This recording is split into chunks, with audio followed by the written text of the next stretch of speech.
میں ایک جگہ گفتگو کرنے گیا، میں اسی پر ایک عنوان آپ کی خدمت میں عرض کرتا ہوں۔ امام اعظم ابو حنیفہ کے ماننے پر، تقلید پر، وہ مجھے کہنے لگا رسول اللہ کے بعد کسی امتی کے ماننے کی گنجائش ہے؟ میں نے دیکھا بے وقوف انسان، جا دفع ہو جا، ہم تو اسے گفتگو کرنے میں عقل مند سمجھ، جا تیری ایسی چیز، یوں 2 منٹ میں اس کو زیرو کر دیا نا۔ یعنی گفتگو کے بعد آپ کو تو بولنے کا انداز نہیں ہے۔ میں نے کہا جب رسول اللہ کے بعد کسی امتی کو ماننا نہیں ہے تو کون سا نبی ہے؟ جا دفع ہو جائے ادھر سے، کس لیے آیا تو ادھر؟ تم نے اس جیسے بے وقوف کو اپنا بڑا بنا، وہ حضور کے بعد امتی کو نہیں مانتے، اس کو امام کیوں مانا ہے تم نے، اور اسے خطیب کیوں مانا ہے؟ اب تو اس کو حیثیت سمجھ آ گئی نا۔ مولوی صاحب ان نے مجھے اپنا امام اور خطیب مانا ہے، تو میں نے کہا حضور کے بعد تجھے امام مانے تو جائز ہے، اور صحابہ کے شاگرد ابو حنیفہ کو مانے ناجائز ہے؟ تو اس کو اپنی حیثیت پہ بندہ لاتا ہے۔ یہ تب جب رب اشرح لی صدری آپ کو آپ کے مشن پر اور موقف اور کاز اور مسلک اور عنوان پر آپ کو شرح صدر ہوگا اور آپ پہ کھلا ہوگا کہ اس کی اہمیت کیا ہے۔ میں کوہاٹ کے مناظرے میں تھا، وہ مناظر میرے سامنے آیا جس نے پی ایچ ڈی کی ہے علوم عربک میں، P H D philosophy of the doctorate, اور وہ سمجھتے ہیں کہ ہم چون دیگر نیست، یہ امام بخاری کی صحیح بخاری میں یوں ہے۔ تو میں بالکل متاثر نہیں ہوا صحیح بخاری۔ میں نے کہا صحیح بخاری احناف کے شاگردوں کے شاگرد کی کتاب ہے۔ وہ کیسے؟ میں نے کہا ہاں چاچا دماغ بنا، صحیح بخاری کا پہلا راوی ہے وبہ قال حدثنا الحمیدی قال حدثنا سفیان۔ حمیدی کا نام کیا ہے؟ حاشیے میں پڑھ، ہوا عبداللہ ابن زبیر المکی۔ یہ حمیدی شاگرد ہے امام عبد الرزاق ابن الحمام الصنعائی کا، مصنف عبد الرزاق والے کا۔ وہ شاگرد ہے امام اعظم ابو حنیفہ کا۔ امام بخاری نے شروع بخاری امام ابو حنیفہ کے پوتے شاگرد سے کی ہے۔ تو ہمیں کہتے ہیں جی امام بخاری کیا کہتے ہیں، شاگردوں کی بات استاذوں کو بتاتے ہیں، جیب میں رکھ۔ اسے جرت نہیں ہوئی پھر امام ابو حنیفہ کے مقابلے میں کسی محدث کو لانے کی۔ حضرت مولانا مالک کاندھلوی رحمۃ اللہ علیہ، یہ لاہور جامعہ شرفیہ آپ کے قریب ہے، حضرت جی طلبہ میں بیٹھے تھے پڑھا رہے تھے، تو کسی نے آ کر کہا کہ آپ کہتے ہیں امام حنیفہ نے یوں کہا، امام شاہ ولی اللہ محدث دہلوی تو یوں کہتا ہے، حالانکہ شاہ ولی اللہ امام ابو حنیفہ کے مقلد ہے۔ اقد الجید فی مسلۃ الاجتہاد والتقلید کو دیکھ لیں، مسئلہ فائنل ہو جائے گا کہ شاہ ولی اللہ کون ہے۔ تو شاہ ولی اللہ رحمہ اللہ کی بات وہ غلط لاتا پھر لاتا۔ تو مولانا مالک کاندھلوی رحمہ اللہ نے اسے اپنی ہندوستانی زبان میں اس کا بہت اچھا علاج کیا۔ اسے کہا بے ہم امام ابو حنیفہ کے مقابلے میں جو صحابہ کا شاگرد ہے امام شافعی کی نہ مانے، اور تو دلی کے ولی اللہ کو لیے پھرے۔ تو اسے پلے پڑ گئی کہ مولوی سے بات کہنا کیا چاہتا ہے۔ انہوں نے کہا صحابہ کا شاگرد ہے امام اعظم ابو حنیفہ، تو ہم اس کے مقابلے میں امام شافعی کی نہیں مان رہے، اور تو دلی کے مولویوں کو لیے پھر رہا ہے۔ تو اسے اس کا دماغ سمجھ آ گیا۔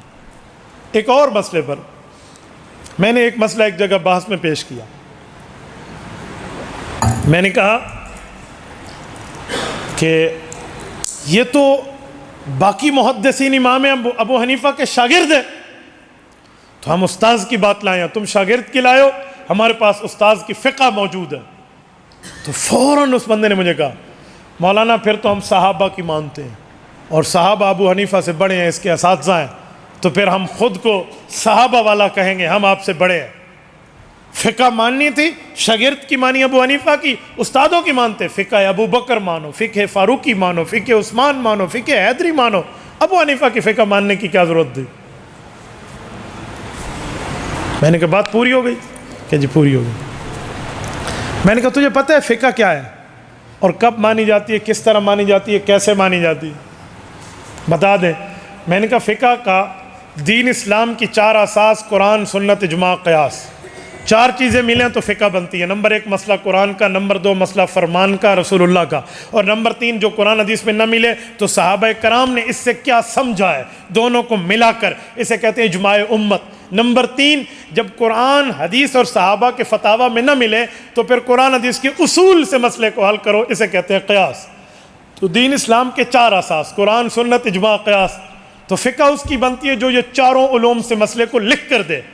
تو کسی صحابی نے مکمل دین کی فقہ لکھ کر دی ہوتی تو ہم امام اعظم ابو حنیفہ کی فقہ نہ مانتے۔ تو مجھے کہا صحابہ نے فقہ لکھ نہیں دی تو کیا کیا؟ میں نے کہا بھائی انہوں نے عمل کر کے دکھایا، پڑھا کے دکھایا، سنا کے دکھایا، سمجھا کے دکھایا، دین کو مضبوط کر کے دکھایا۔ شاگردوں میں ابو حنیفہ نے اسی چیز کو لکھ کر دکھایا۔ اگر تو صدیق اکبر کی مکمل فقہ دکھا دے، خدا کی قسم مینوں حرام دا آکھیں اگر میں انہوں مننا نہیں تھے، مجھے دکھا دو نا۔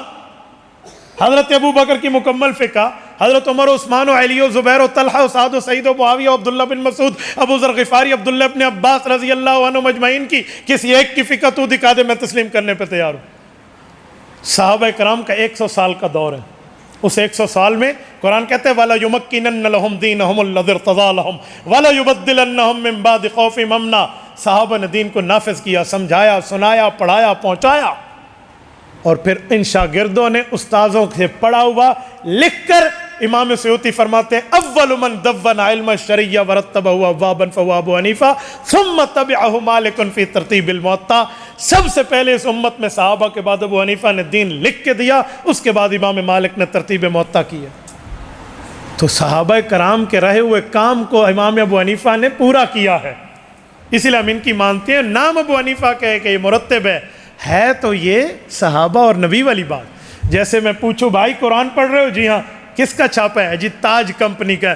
چھڑ دے، میں تاج کمپنی والا قرآن نہیں لینا، میں اللہ والا قرآن لینا ہے۔ بھئی مجھے تاج کمپنی کا قرآن نہیں چاہیے، مجھے اللہ کا چاہیے۔ ہر بندہ کہے گا بے وقوف، تاج کمپنی کا قرآن ہے اللہ والا، لکھا تاج کمپنی نے۔ مولانا آپ نے مجھے کیا دیا ہے؟ پانی۔ یہ پانی کہاں سے آیا ہے؟ نلکے سے۔ تو میں کہوں گا انزلنا من السماء ماء، پانی تو اللہ کا ہے۔ مولوی شکیل صاحب میں نلکے والا نہیں پیتا، مینوں اللہ والا پانی دو، مجھے تو اللہ والا پانی پینا ہے۔ ہر بندہ کہے گا مولانا پانی اللہ کا ہے، نکلے نلکے سے تو کہتے ہیں نلکے کا پانی، پانی اللہ کا ہے، نکلے نہر سے کہتے ہیں نہر کا پانی، پانی اللہ کا ہے، نکلے کنویں سے کہتے ہیں کنویں کا پانی، پانی اللہ کا ہے، نکلے واٹر پمپ سے کہتے ہیں موٹر کا پانی، اور پانی اللہ کا ہے، نکلے جس سے نسبت اس کی طرف ہوتی ہے۔ میں نے کہا مسئلے اللہ کے ہیں، فتوے رسول اللہ کے ہیں، عمل ہمارے صحابہ کا ہے، لکھا ابو حنیفہ نے ہے تو فقہ ابی حنیفہ کہتے ہیں، ہے ان کا، اس نے لکھ کے دیا ہے۔ اتنا سا مسئلہ ہے تو پھر آپ کو کیا ضرورت پڑی ہے کہ ہمیں کہتے ہیں فقہ صحابہ مانو، جب وہاں ہے نہیں تو ماننا کیسے؟